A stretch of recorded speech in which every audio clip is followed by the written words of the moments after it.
Сайн байцгаана уу хүмүүст үзэгчтэй ингээд энэ 7 хоногийн weekly show ихлэ бэлэн болсон байна. Та бүхэн надтай хамт дугаараа баярлалаа.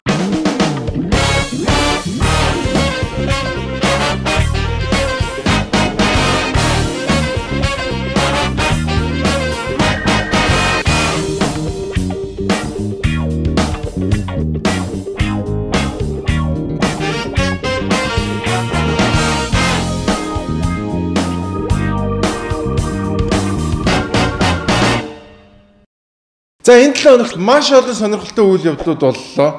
За энэ 7 хоногт монголчуудын сэтгэлийг хамгийн их зовоосон хүмүүс бол одоо энэ афганчууд байлаа. За талибанчууд эзлэгдээд за тэнд байгаа хүмүүсийг бол монголчууд ихээр өрөвдөн хайрлалаа. За дельта ковид гэдэг нэг юм гараад ирсэн. Дельта вирус гэдэг. Тэгээд дельта вирусын одоо аюул ховд болон Баян-Улгийн аймагуудаар гарч ирсэн гэдэг мэдээ явлаа. За дээрэс нь засгийн газрын 200 хоногийн тайлан маягийн юм ямарч байсан ингээд тавигдлаа. За тэгээд молайн маань бас нэг гомдсон барьсан нэг тиймэрхүү юм явлаа. За гих мэдчлэн маш олон сонирхолтой үйл явдлууд боллоо. Ингээд мэдээнүүдээ эхнээс нь нэг нэгээр нь үзцгээе. За энэ 7 хоногийн эхэнд цагдаагийн ерөнхий газраас хэд хэдэн гэмт хэрэгтэй болон за нийгмийн сэтгэл зүйтэй холбоотой асуудлуудаар хэвлэлийн баг гурал хийсэн. За нөгөө ногоочдыг очиж торгож байгаа. За тэгэл өөр янз бүрийн нийгмийг сэрт хийлгсэн гэмт хэрэгүүдийн талаарх мэдээлэл хийсэн байгаа. За энийг үзье. 2011 оны 21 оны 8 сарын 11-ний өдөр Өмнөд Африкийн улсаас 989.2 грамм буюу их хэмжээний метамфетамин бидний хил зарчснаар мөс гэдэг нэршилтэй бодисыг улсын хилээр нэвтрүүлсэн гэмт хэргийг цагдаагийн байгууллага шуурхай илрүүлэн шалгаж байна. За энэ хэрэгтэй холбоотой энэ хэвлэл мэдээллийн хэрэгслэр энэ бодисын тоо хэмжээтэй холбоотой холбогдогчтой холбоотой буруу тушаал мэдээллүүд нэлээд гарч байгаа. За дээрх гэмт хэрэгтэй бол Чингэлтэй дүүрэгт оршин суудаг Б, Баянзүрх дүүрэгт оршин суух хаягтай Э нарыг бол холбогдуулан шалгаж байна. За Эг бол өнөөдөр тасан зэрэглэл гарах хэмжээ авсан байна. За тухайн этгээд нь бол шалгалтын явцад урд өмнө Хонконг улсад хар тамхи мансууруулах бодисыг зөөвөрлсөн эргээр 10 жилийн хорих ял идэлээд Монгол улсад одоо 20 он сулагдаад байж байгаа. Сая 2021 онд ийм гэмт хэрэгт холбогдсон шалгагдж байна. Яа ямар амар зөрөгтэй юм. 1 кг хар тамхиг зүгээр л ингээл шуудангаар өгчдөг тий. За тэгээд эн чинь ойролцоогоор нэг 3 тэрбум төгрөгийн хар тамхи оруулж ирсэн гэдэг мэдээ явж исэн. За тэгээд энэ бол нэг ойролцоогоор 1 кг юм байна. За Монгол төгрөгөөр бол одоо ойролцоогоор зүгээр яг ингээд харьцуулаад үзэхэд 1 г мөсний үн бол одоо нэг ойролцоогоор 3 сая 2 сая 800-аас 3 сая төгрөгийн орчим үнэтэй байгаа юм шиг байна. За тэгж ойлголоо. За ер нь Монголд бол энэ мөс гэдэг бодисны хэрэглээ бол одоо үнэхээр одоо замаа алдсан байгаа. За ер нь сүүлийн үед одоо энэ хар тамхины хэрэг бол одоо маш их хэлбэгсэн. За энэ юутай холбоотой юм бэ гэхээр та бүхэн одоо энэ үннээс нь харж байгаа тийм 2 сая 500-аас бараг 3 сая төгрөгийн хооронд 1 г мөс зарагдаж байна.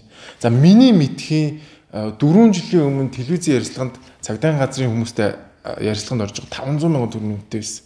За энэ бараг 6 дахин өссөн байна. За Америкт бол ойролцоогоор 1 г мөс за нэг бүр үсрээд макс нь $10 үнэтэй байдаг. Тэгэхээр энэ хоёрын хооронд ямар амар том зөрөө, ямар амар өндөр ашиг хийгдэж байгаа гэдгийг харж байгаа. За энэ шалтгааны улмаас Монголд хар тамхины гэмт хэрэг ерөөсөө зогсохгүй байна.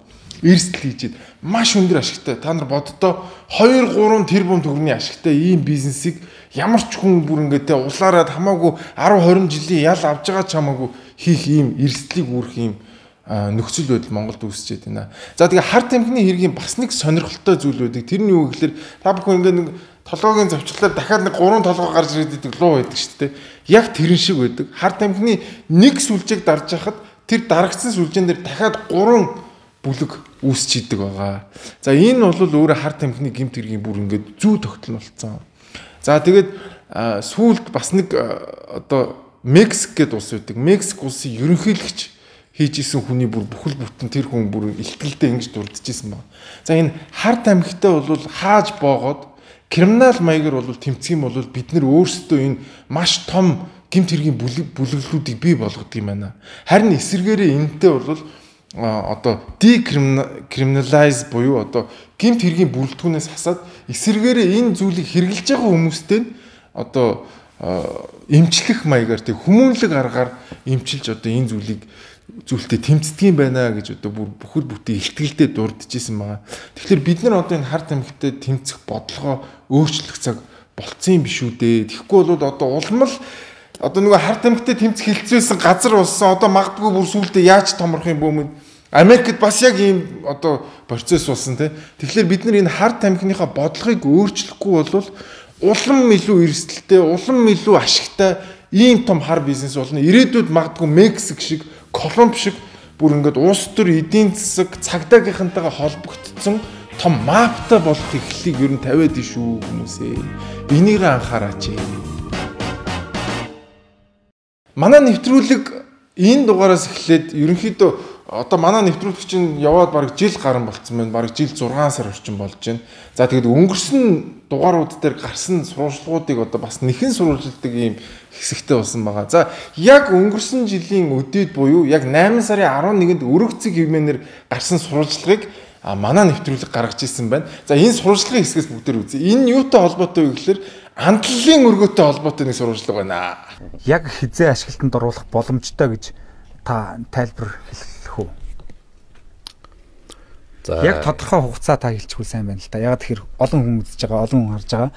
Тэдэнд ашиглалтанд оруулах юм байна. Энэ ажлыг 2 тэрбум төгрөгийн өртөгтэй ажлын үр дүнг бид нар тэдэн сарын тэдэн гэхэд ирээд үцхэд боломжтой юм байна гэдэг бас мэдээлэл авмаар шүү дээ. За бүрэн дуусгалтын хугацааг бол за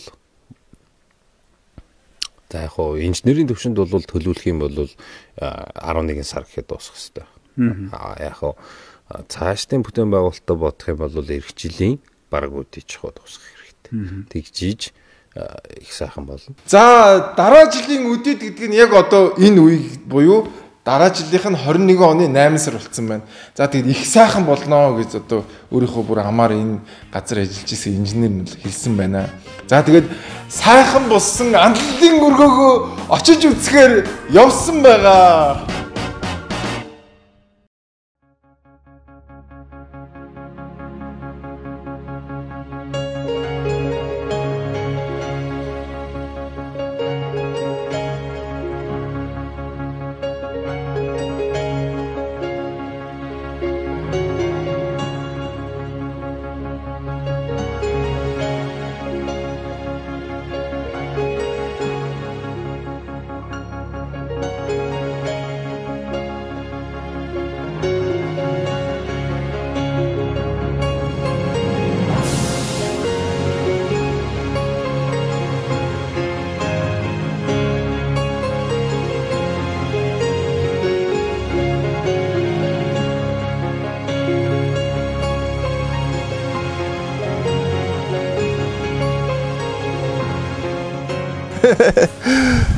За амтлалын өргөн дээр ирээд энэ хоёр анд уулзж байгаа энэ хоёр нөхөр яагаад ийм гунигтай царайтай байгааг маш сайн ойлголоо. Энэ бол одоо амтлалын өргөө гэдэг нэртэй шинэ төрлийн балгас бий болсон болол тоо. За манайхан бас ирээд тамгаа үлдээчихэд явсан байна. Уг нь энэ бид гэдэг үг нь байна. Гэхдээ энэний цагаанаар дарчиж тэгээд энэ нь яг энэ цагаан нөгөө энэ цасдаг будганд дууссан байна яг энэ хавцаа. Тэгээд ирлээ гэдгийнхаа ийг буруу харуулдаг бичсэн байна. Зөв харуулж бичиж байгаа. Энд яг юу хийх гэжсэн бол энэ нэг мод энэ пүрүүс мөрүүс нь хэвээрээ байж байгаа юм. Энд уг нэг л юм хийх гэжсэн юм шиг байна. Энэ хараа. Энэ ингээд юу энэ чи баригдаад жил дөнгөж өнгөрч байгаа үстэй. Тэгсэн чинь энэ баг 20 жил болцсон юм шиг нарда. Өө шууд ингээд бутраад унаад. Уг нь эн чин тэмээ юм байна шүү дээ.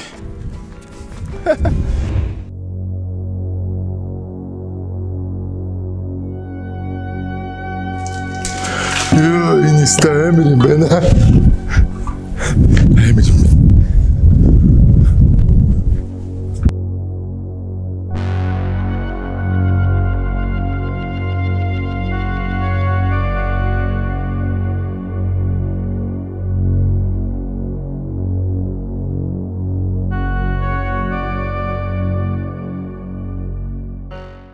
Энэ хэсэг хамгийн хөвгөлтэй хэсэг нь. Яагаад вэ гэхээр энэ тэрэгцэртэй иргэд энэгээр гарах хэрэгтэй юм шиг байна. Гэтэ зөвхөн энэ хэсгээр л гарч болно. Бусад хэсгээр нь бол зүгээр чулуун дээр ингээд дарж гнаа. Тэгээд дээрэс нь энэчээ баг 6 7 юу байгаа. 6-7 шат байгаа. 6-7 гэдэг нэг нь одоо 12 шаттай 6-7 юм игнэ шат байгаа. Тэгээд тэрэгөр бол зүгээр тэргээр явж байгаад тэгээд энэ хэсгээр гарч юу энэ цементтэйгээ шуудаа ингээд тэр чигэрж байна. Цемент ч одоо амар хүнд орчод байгаа үстэй энэ нэр тэ. Цемент дааж хатчихжээ хөрх юм. Шуудаатайгаа цемент натчихжээ. Тэгээ одоо энэ хог могоо холдуулчих болоогүй юм байна. Манайхан сайхан гарч байна. Энд уусан архиныхын шилнүүд нь шүү дээ.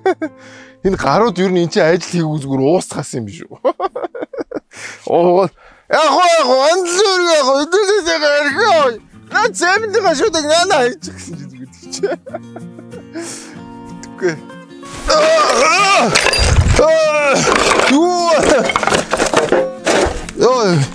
За энэ шигшүүр нь баг шиг байна энэ хүмүүсийн. Энэ юмаа шигшчихсэн юм шиг байна. Эсмис шүү дээ юм да. Шигшчихсэн юм шиг байна. Энийгээ энэ чинь ингээ хайцсан юм шиг. Шууд игсэн юм шиг шүү дээ. Шууд юмаа. За, ажлуулсан шигшүүрээ наа. Шууд манайхаа нэр алах юм. Зүгээр шууд тэр дор байсан бүх юмнууд аваад бараг бөмбөг дэлбэрхтэлдэг хүмүүс тэгдэг үстэй тий. Помпен сүүлчийн өдөр гээд зарим хүмүүс чинь бүр яг юм хийж байгаа хаяад цутдаг шиг тий. Зүгээр бүх юмнуудаа хаяад цуцсан байна. Цуцсан юм уу одоо хайцсан бүүм эсвэл тасарцгаасан юм уу? Алах юм уу? Энэ төмөр одоо яг яагаад энд байгаа нь үнээр ойлгомжгүй. Энтэй одоо юу хийх ёстой юм болоо тий нэг юм хийх ёстой юм уу? Тайрах ёстой байсан юм уу? Эсвэл энэ дээр бүтрээд унаад үхцгээ гэж байгаа юм уу? Зүгээр амар том юм амар арматур нэг хүн бүдэрч унаал энэ дээр шууд антлын өргөнд ирээд үхлээ да. Шорлуулаад үчигдэх. Антлын өргөө гэж нэг юм одоо шинэ барьсан балгас маягийн юм бий болсон байна. Тэгээд үнэхээр бүх юм нь ингээд тархаа бутархаа одоо бүх юм нэг юм одоо юу гэх юм дөө одоо нэг юм ундуу сундуу нэг ийм л газар байна. Тэгээд энэ ч бол 400 сая жуулчин битгээл 4 жуулчин ч ирэхээргүй харагдчихэв. Уурлах юм юу ийм хогийн тандан дээр авч ирчээ та нар надаас мөнгө авах гээд байгаа юм уу? Уурлахаар юм. Манайхан бүтэхгүй. Манайхан бүтэхгүй тий.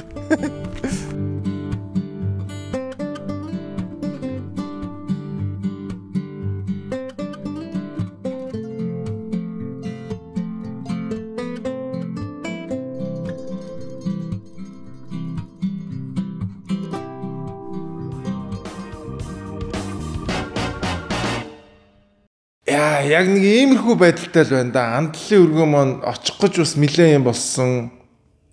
За тэгээд очиод бол яг одоо яг саяны үзүүлсэн зүгээр л одоо бараг л хогийн цэгс шиг балгас шиг ийм юм болсон байна. За тэгээд энэ андлын өргөний талаар одоо оюун эрдэнэ дарга маань одоо бариулахын өмнө одоо ямар айхтар тэмцэл хийж тийм ээ байсныг бүгдээр бас нэг эргээ санагдах уу. Энэ эсрэг гэмт хэрэг хийж байгаа хүмүүсээ цаашдаа үзэх болно шүү. Энийг би бас хатуу хэлье. Би урдны байнгын орон дээр хэлжсэн. Шаардлагатайг үйл би тэр тойрогч чинь дахид нэр дэвшихгүй гэдэг амлаа гэж. Энийг одоо тэгэл ийм том хааны төслөө одоо нэг гишүүнийх нь нэрээр ч юм уу. Эсвэл энийг хийх гэж оролцсон сайдынх нь нэрээр ч юм уу автарлаад ийм жижиг сэтгэж болохгүй шүү бид нар. Өчнөө жил ярьлаач Чингис нэр бид нар бонд хүртэл аваад өрөө үттэй. Өнөөдөр бид нар төгсөн энэ бүх зүйл түүх шүү дээ. Тэгээ түүхэндээ хөрөнгө оруулалт хийчихээ гэхэд яагаад энэ дээр ингэж нэг ийм байдалтай заавал болохгүй талаас нь яриад байгаа юм бэ? Энэ л үндэсний аюулгүй байдалтай холбоотой Монгол Улсын тусгай тогтнолтой холбоотой асуудал шүү дээ. Цаашаа хэрвээ энэ төслийг ийм байдлаар ямар нэгэн байдлаар одоо Монгол Улсын түүхийн эсрэг ийм үйлдэл явуулах юм бол улс төрийн хатуу тэмцлийн шүү. Яа, улс төрийн хатуу тэмцлийн те түүхийн эсрэг гэмт хэрэг хийгээд ийн үндэсний аюулгүй байдал за ер нь юу вэ те бараг Монголд байдаг хамгийн л амар үгнүүдийг бүгдийг авч ярьлаа.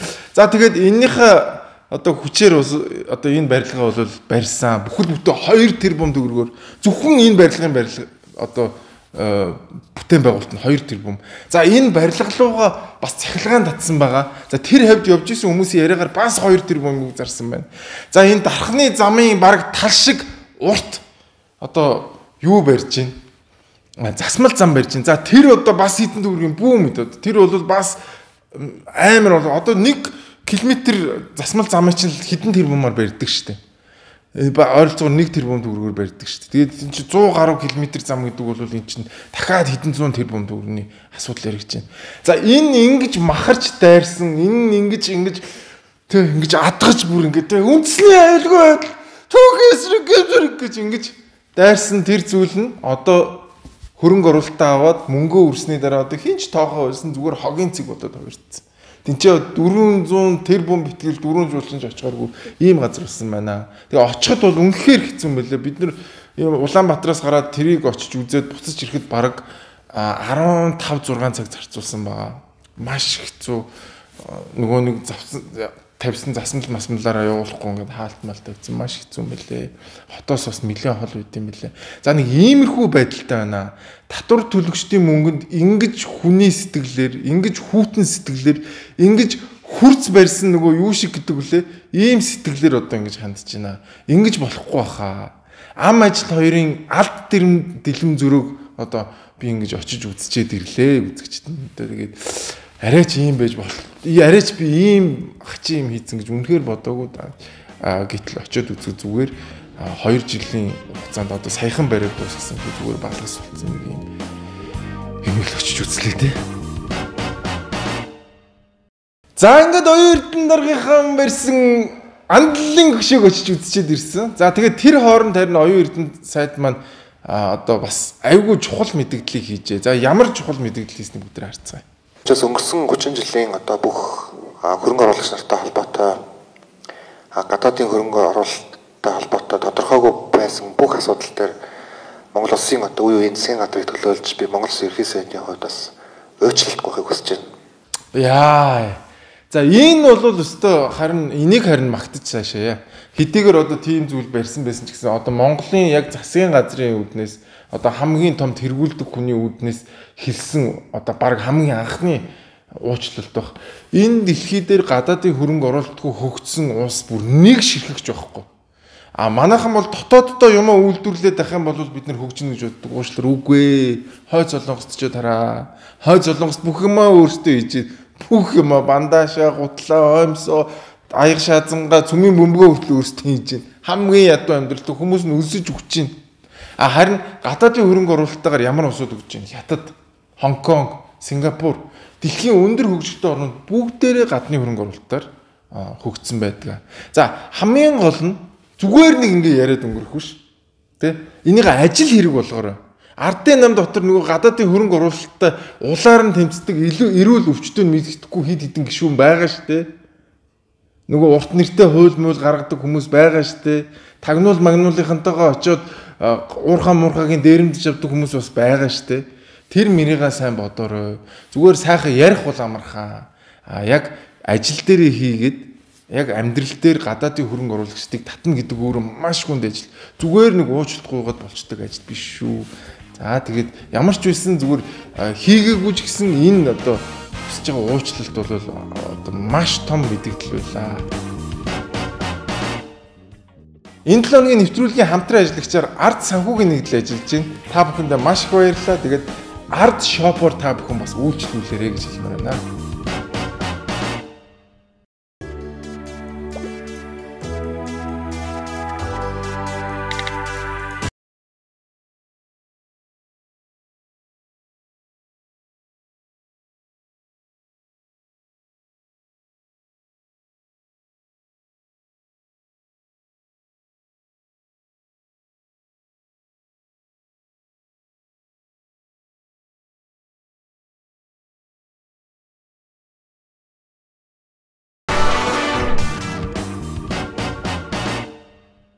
За энэ 7 хоногт нэгэн олны одоо анхаарлыг татсан нэг үйл явдал болсон. Тэр нь юу вэ гэхээр Молой маань одоо монголчуудад жоохон гомдонгуй юм ярьсан байгаа. For all medalists, everyday ceremony, everyday support, everyday I don't know money, car, house. I don't know. For me, nothing. I'm now very, very sad. Thanks. Босд нь юм өгөөд шүү дээ. Яг надад юм өгөхгүй байгаа юм бэ? Би чи энэ хоёроос илүү мөнгөн медаль авсан шүү дээ гэд. За энэ юутай холбоотой гэхэлэр Баян-Хонгор аймгийн нутгийн зөвлөлийнхаа одоо олимпик хүрэл медальнуудтай шагнал гардуулсан. За тэр бол ингээд бүх мэдээлэл хэрэгслэр гисэн. Тэгсэн чинь молоод байдгүй. Молоо чи өөргөө мэдэхгүй шүү дээ. Манайх нэг ингэж нутаг усаараа талцаж нутаг усаараа шагнал магл өгдөг. Ойлгохгүй байхгүй юу? Энд чинь улсын хурлын дарга марган дунд нь явж байгаа чи одоо ингээд өөний засгийн газраас нь энэ хоёртой юм өгөөд надад намайг ингээд одоо баг ялгуурлан гадуурхлаа гэж бодсон шүү дээ. Тэгсэн чинь манай эдгүүргийн хамт нөгөө жалгад өвний үзэлтэй хүмүүс шүү дээ нөгөө энэ аймгийнхаа ингээд тусдаа бүхтөө юм өгн булганых нь ингээд яа усных нь ингэн гэдэг юусоо ойлгохгүй. Ираны нутгийн зөвлөлдөөнч Монголд байхгүй л байна л та. Тэгээ удахгүй Ираны нутгийн зөвлөлийн гарчаад нөгөө молоод очиод нэг хэлчмээр гоо. Молоо чи нэг нутгийн зөвлөлд нь ороодгоо. Тэгэх юм бол чамд юм өгнө. Ядч Увс аймгийн ч юм уу те нутгийн зөвлөлд орчмол тэр хоёрыг хэд хэд нуглаад өгнө шүү дээ. Нөгөө байр маяр нөгөө том хурд мурдтай ах мах нар те лаглаг хүмүүс байгаа штэ. Нямка ахаас өсвөлөд бүгдийг яаж гол энэ манай Увс аймгийн нутгийн хөвд одоо юм өг одоо Иранаас ирсэн манай нутгийн хөв гэд те. За тэгсэн байгаа. Тэгээд ойлгохгүй байх нь аргагүй хөргий. Тэгээд энэнийг нь тайлбарлаад өгчихгүй ингээд манад нэг ийм тэнийг юм байдаг шүү. Нутгийн зөвлөлд нэг ийм балаа юм байдаг шүү гэдгийг хэлж өгөх хэрэгтэй байсан юм аа. За тэгээд энэ мэдгэдлийн дараа одоо манай Шарав Жамцах маань одоо бас залруулга хийсэн байна. Саид Малай, Цогтбаатар, Бодорт, Тояна хөрмөд болсон тамирчид маань бүгд гавьяа тамирчин болж байгаа. 8 сарын 4-нд гарсан тэмдэглэл байгаа гэж би түрүү харуулсан тийм.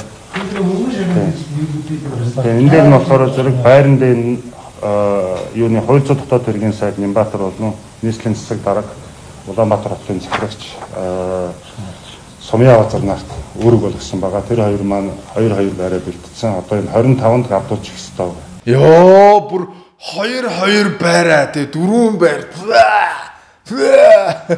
Мөнгө зөнгөө бэлдсэн.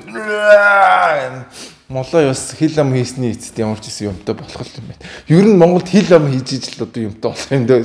Миний юм хаана вэ? Хаана вэ? Айдэр гэж бөө юм ярьж ижил нэг юм байр маараа авлаа. Молоогийн тэмцэл бол одоо үр дүнд хүрж явах шиг байна хөрхий. За тэгээ ер нь бол спортын тамирчид маань бол яг ингээд улсын хорныхоо нэрийг гаргаж байгаа ч гэсэн ер нь бол өөрсдөө төлөөлөл явж байгаа. Тэгээ өөрийнхөө амжилт тэр мөнгөн мэдэл бол тэр хүний л мөнгөн мэдээ шүү дээ тий. Тэгэхээр ерөнхийдөө бол бас тэр талаас нь бас бодож юмор юм байна. За дээрэс нь бас манай улс төрч жоохон мэдрэмжтэй бай тий. Ингээд гадны хүний нүдэн дээр ингээл бөөнөрөө очиод улсын хурлын гишүүд ингээл улсын хурлын дарга маргаараа очиод ингээл яхлаар чи ямар ч гадны хүн ойлгохгүй шүү дээ. Манайхны энэ мангар тогтолцоог хинч ойлгохгүй. Тэгэхээр тэр мөрийг яаж тайлбарлуулчихэд молоо ингэсэн шүү нэг юм нутгийн зөвлөл гэдэг нэг юм байдаг юм а гэдэг. Тэгэхээр ер нь ямар ч гадны ойлгохгүй бах тий. Яг нутгийн зөвлөлийг бүр яаж тайлбарлаад ойлгохгүй тий. Яа юу нутгийн зөвлөл гэж юу юм бэ? Чи танах чи хаашаа холбооны улс юм уу? Юу юм бэ гэдэг бүр гайхах л та. Тэгээд нэрээ бас бодоодсэн чи тэрийг яг тайлбарлаад ойлгох гадны юм гарахгүй юм. Тэгэхээр зүгээр хэлэхгүй өөрт нь хэлэхгүй л арай нэг өөр нутгийн зөвлөл амруулмаар юм шиг байна гэж бодлоо. Тэгээ ямар ч байсан молой маань амлсны эцэд ямар ч байсан 2-2 байртай өгч явах шиг байна. Манай өнөөдрийн нэвтрүүлгийн хамтран ажиллагчаар MOT Wealth гэдэг компани хамтарч ажиллаж байна. Тэгээд энэ хампаануудаа цаашдынх нь ажилд амжилт хүсье. Та лаг шүү. За манай бүгчүүд маань бас энэ 7 хоног цайхан барилдсан. За 512 бүхийн барилдаан болсон. За энэ бол цол олгох барилдаан гэсэн тийм яриа явагдсан. Гэхдээ би бол энийг сайн нэгтлаагүй.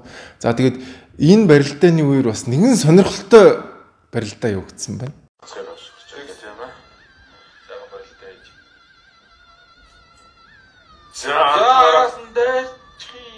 За зогсоогоогүй эсвэл гэх бах та энийг яах юм бол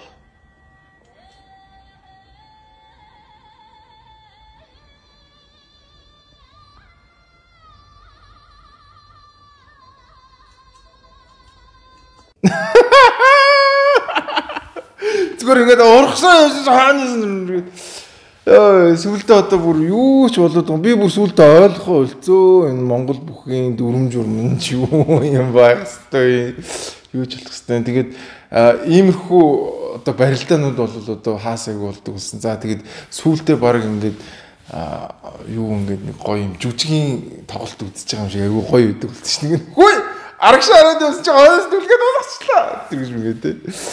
За тэгээд энэ барилдааны үеэр одоо бас бөө хэрүүлж одоо дэгдсэн байгаа одоо улсын авраг цолтойгоо барилдах нь зөв буруу. За хоёулаа заавал допингийн шинжилгээ өгнө мөгнө гэл ингээд иймэрхүү маргаан явагдсан. За тэгээд ер нь нэг иймэрхүү юмнаас болоод одоо энэ Монгол үндэсний уламжлалт те одоо миний хувьд бол маш бахархалт ийм спорт байгаа. Энэ спорт маань олон нийтийн дунд бол айгүй их одоо шүүмжлэлд өртөж нэр хүнд нь унж байна. Тэгээ бүхчүүдээ, бүх сонирхогчдоо тий бүгдээр энэ үндэснийхээ уламжлалт бүхийг одоо илүү сэргээх тийм шаардлага байна. Энийгээ илүү гоё болгомоор байна тий. Түүнээс ингээд хойноос нь араас нь гүйжчихэд яадаг. Эсвэл бол би одоо сүүлийн үед тэгж бодод. Ер нь бүх барилдуулахаа болоод зүгээр гоё мэтгэлцээ явуулцдаг болчмоор байна.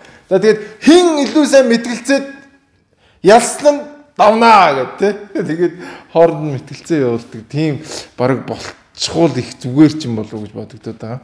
За тэгээд үндэсний маань энэ сайхан одоо уламжлалт бүх маань улам илүү сайхан болоосоо, улам илүү дивжээсээ тий, улам илүү фэнүүд нь олон болоосоо.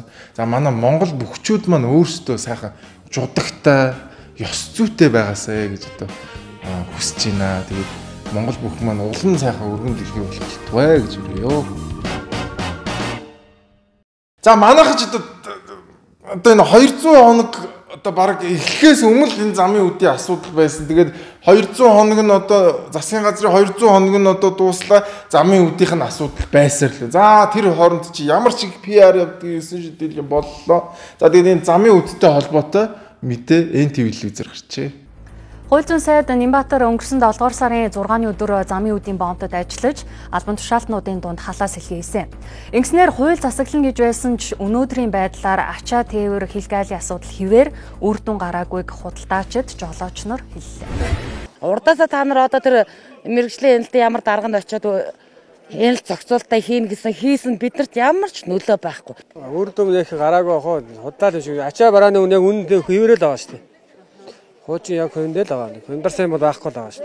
Орж ирэх нөгөө том ачааны тээврүүд хурдан орж ирж чадчихна уу? Одоо яг хуучнаараа нэр удажж ирж байгаа шүү. Албан тушаалтнуудыг галт тэрэгний тоог нэмж төлөвлөгөө зохион байгуулалтаа сайжруулна гэж тээвэрчид, худалдаачид хүлээсээр байна.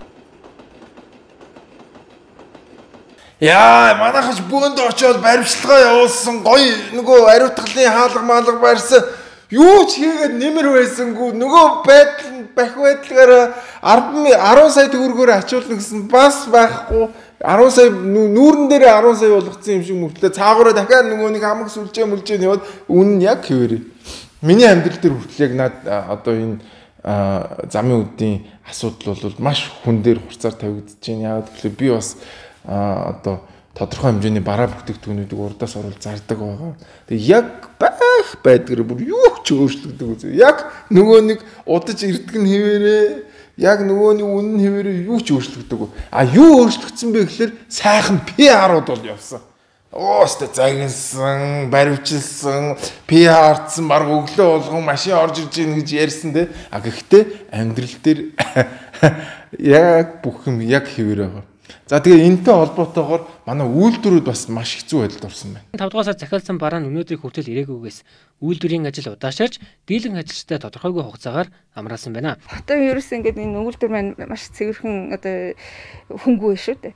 Өдөрт чинь бид нар яг өвлийн хувцас бэлдээд эсгүүр ороод те энд чинь одоо маш их хүнтэй ярих завгүй бараг зүрх юуг л ингээд хүмүүс чинь ингээд бужигнаал ингээд ажиллаж байдаг. Тэгээд одоо өөрсдийнхөө одоо буруугаас биш одоо яг нөгөө бодлого гаргагчдын буруугаас ийм гацаанд орно гэдэг бол өөрөө эмгэнэл шүү дээ.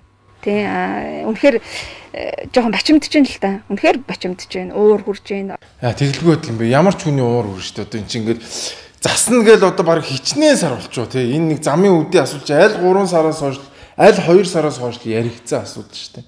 Тэгээ одоо эн чинь баг 8 сар гэдэг чи одоо юу гэсэн үг мэж 5 6 баг хагас жилийн турш ярьсан. Одоо бол асуудал нь шийдэгддэг. Тэгээ хизээ шийдэгдэх нь мэдэгддэггүй. Ийм дэр чи ямар ч хүний уур өрн штэ. Нэг нөхөрлөө сууна гэж яваад байвал те. Ямар ч хүн чи өстө суух юм уу суухгүй юм уу гэж уурлна үстэй.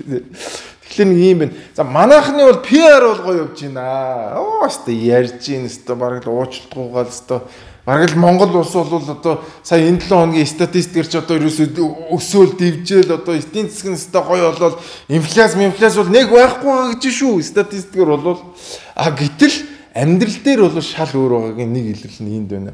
PR уу сайхан явж байна. Ажил бол явахгүй байна. 200 хоногийн туршид ер нь яг явсан ажилыг бол одоо тэр вакцин л байгаа. За өөрөөр бол энэ эдийн засагч тэр за бусад зүйлүүд дээр бол ажил явсангүй. Тэгэхээр одоо хэдүүлээ PR-аа жоохон багасгаад энэ ажиллаа жоохон хийвэл яасан бэ? Энэ замын үдийн асуудал чинь нэр үнэхээр хэцүү болчихлоо шүү манайхаа. Эн чинь үнэнд нөлөөлөд байна. Маш олон юм нөлөөлөд байна шүү дээ. 200 хоног гээд PR-дах яах вэ? Энэ ажиллаа хий гэж байна. За манай дарга нарын жих зөөлрөөд аягүй хөөрхөн болжээ. Бас энэ сошиал медиагийн ачигдаг юм чинь бас их агуу байд юм байна. За тэгээд тэрний нэг жишээ бол манай нэвтрүүлгээр өнгөрсөн 7 хоногт гараад өнгөрсөн нэг дарга байгаа. Энэ Баянзүрх дүүргийн дарга байгаа. За тэгээд дүүргийн дарга маань бас одоо бизнес эрхлэгчтэй одоо уулзаад шаардлага тавиад явсан байна. За тэрийг бүгдээр хаа. За 8 бизнесэнд ажгүй юу? За би дүүргийн засаг дарга Баяр мөх гэж юм байна. Баянзүрх дүүргийн. Тэ. Иргэдээс нэг ийм гомдол ирээд байгаа маа уучлаарай. Тэгээ явган хүний зам дээр худалдаа хийгээд байна гэдэг. За. Тэгээд ингээд жоохон чөлөөлөөд ингээд хоош нь болгоод 8 бизнесээ хийгээч гэж ингэж яваа. За. Тэгээд бид нэг уулзаад нөгөө иргэдчээ ингээд явах гэхээр одоо нөгөө 9 сарын 1-нд хичээлийн шинэ жил эхлэн штэ. Тэгээд хүүхдүүд энүүгээр зорчдөг ингээд яг зам дээр нь ингээд худалдаа хийгээд байна. Тэгэхээр одоо танах хоошоо шилбэл 1 м сунгахчд болж байгаа тийм. Яг энүүгээр ингээд ажил явах нэг болгоо. За нэг тэгж дэмжээрээ орно утгаа. За. Дүүрэг орон нутгаас шаардлагатай зүйл юмнууд байвал бид нар дэмжиж ажиллана шүү. Тэгээ аж ахуй эрхэлж байгаа, за ногоо зарж байгаа, бусад жижиг одоо бизнес, бичил бизнес эрхэлж байгаа хүмүүсээ дэмжиж ажиллая. Орон нутгатайгаа ирж уулзж байгаараа хамтарч юм хийж бүтээе гэж яваа шүү. Пүү ямар гоё ааштай дүүргийн дарга гоё. Пүү өстө бараг л сайн байна уу? Та энийгээ жоохон холдуулчихгүй юу? Би таныг холдуулчих юм бол ёстой баярлахаар байна. Баярлалаа. Хамтарч ажиллая шүү гэд бүр манай Улаанбаатар хотын бар рестораны зөөгчнөрөөс илүү өстө оёхон туйхан нэг нийтдээ үйлчлэе гэсэн бодолтой юм биш үү? За тэгэд энэ хүнээс Монгол улсын маань дарга нар бас жишээ аваасаа тий. Тэгээд дарга болно гэдэг бол даргалахын нэр шээ. Дүүргийн засаг дарга болно гэдэг даргалахын нэр ш. Эсрэгээр иргэдтэй үйлчлэхийн нэр штэ. Энэ бол нийтэд үйлчлэх алба болохоос биш нийтийг даргалах алба биш. Тэгэд энэ хүн бол үнэхээр философи үнэхээр сайн ойлгосон байна. Танд л одоо сүдс мөргийгээд тий. Тэгээд яг магадгүй зүгээр ингээ нүүрэн дээр ингэжч магадгүй тий. Гэхдээ ямар ч үсэн иргэдэд ингэж бид нар үйлчлэх ёстой маа гэдгээ хүмүүст харуулж байгаа нь өөрөө маш зөв жишг шүү. За өнгөрсөн 7 хоногт бол нөгөө хурдны зам дээр бас энэ хүмүүс маань гарсан шүү дээ. Тэгээ ямар ч үсэн ингээд нэг видео хийгээд иргэдтэй үйлчилж байгаа юм шиг харагдаад байгаа нь өөрөө одоо сайхан таатай мэдрэмж төрүүлж чинь. Тэгээд браво энэ хэвээрээ ажиллаад байгаараа иргэдтэй үйлчлэлээрээ ингээд бусад дарга нараас энэ хүнээс жишээ аваад баярлалаа. За ингээд манай өнөөдрийн нэвтрүүлэг үгээр өндөрлж байна. Энэ 7 хоногт маш олон мэдээнүүд явсан. Статистикийн газрын мэдээ, за тэгэл өөр бусад коронавирустэй холбоотой маш олон мэдээ явсан. Яшин шалгалтай холбоотой мэдээнүүд явсан. Даач манай цаг богинохгүй учраас танд ингээд хамгийн гол үйл явдлуудыг таймлаад хүргэлээ. Тэгээд дараагийн 7 хоногт уулзцгаая. Нэг юм байна. Тэ? Бүгдээр ярьдаг биш хийдэг байцгаая. Тэ? Тэр зэмээ одоо энэ манай засгийн газар. Манайх одоо PR-аа жоохон багасгамаар байна. PR-аа жоохон багасгаад энэ замын үд нүдийнхээ асуудлуудыг хийгэж энэ зам мамынхаа зам гүүрнийхээ асуудлуудыг жоохон явуулаач. Тэгэл 9 сарын 1 болохоор бөөндөө хүр зэдвэ барайл гүйцгээч. 8 сарын бараг дунд хүртэл юу ч болоогүй юм шиг сууж байгаа л гинт хүр зэдвэ барайл ингээл машин зэшинаа ингээл асгаал ингээл явах юм. Тэгээд одоо нэг жоохон PR-аа жоохон багасгаад ажиллаа жоохон хиймээр байна. За тэгээд та бүхэнд маш их баярлалаа. Энэ 7 хоногийн Amras Weekly Show үгээр өндөрлж байна. Ингээд та бүхэн надтай хамтдаа дараагийн 7 хоногт уулзцаа. Энэ бол Amras Weekly Show. Баярлалаа та бүхэнд.